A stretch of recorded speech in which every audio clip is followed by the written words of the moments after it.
যেসব তৃণমূল নেতারা দুর্নীতি করছে তাদের নাম দেওয়ালে লিখে রাখুন, পালা বদল হলে বাপ বলিয়ে ছাড়ব।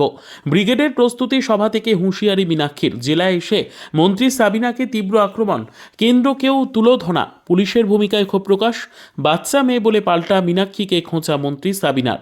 ব্রিগেডের প্রস্তুতি সভাতে এসে সাবিনাকে তীব্র আক্রমণ মীনাক্ষীর। মালদা মুর্শিদাবাদ বন্যায় ভাসছে, কেন্দ্র টাকা দিচ্ছে না।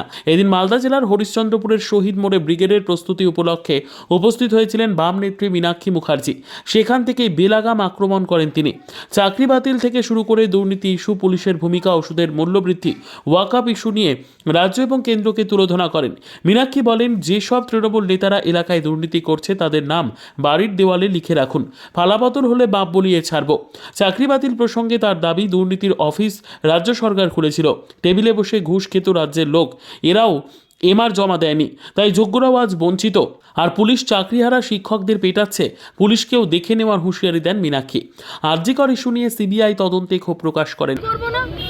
আমি তো শুধু মঞ্চে দাঁড়িয়ে করেছি, এলাকার মানুষ তো বন্যার পরে গেলে ওকে ঢিল ফাপড় করে, আমি তো তার থেকে কম করেছি। মুখ্যমন্ত্রী মঞ্চ থেকে দাঁড়িয়ে বলছে যে চাকরি যাদের গেছে এর জন্য দায়ী সিপিএম, কি বলবেন? আপনি তাই মনে করেন? মুখ্যমন্ত্রী আবল তাবল যা বলবে আর সেটা রাজ্যের মানুষ মেনে নেবে? পরীক্ষা তুমি নিলে আর দোষ লোকের? তুমি যদি বলো যে না আমি পরীক্ষা নিয়েছি, আমি ঠিক নিয়েছি, তুমি কাগজ ফেলে দাও। এত কথার কি আছে?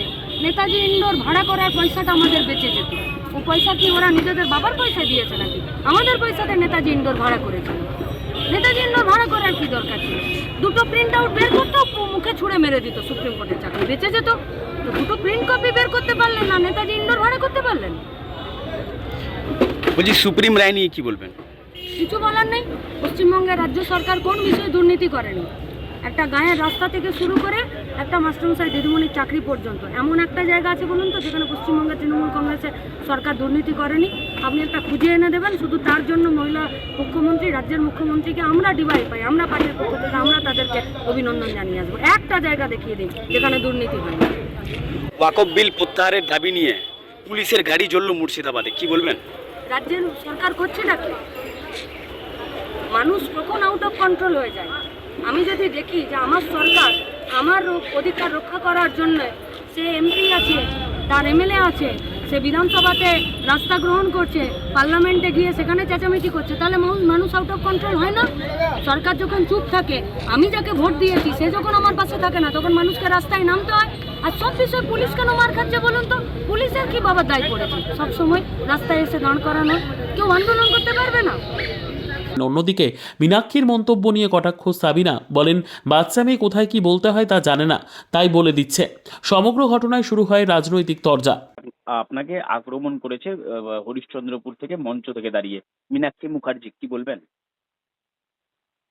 যে দল ৩৪ বছর বাংলাকে শেষ করে দিয়ে গেছে, সেই দলের আজকে নেতা নেত্রীরা ঘোলা মাছে মাছ ধরতে নেমেছে, নিজেদের সাধু শ্রেষ্ঠ নরোত্তম প্রমাণ করতে চাইছে। বাচ্চা মেয়ে কখন কি বলতে হয় উনি সেটা জানেন না, কিভাবে হয় কাজ সেটাও উনি জানেন না।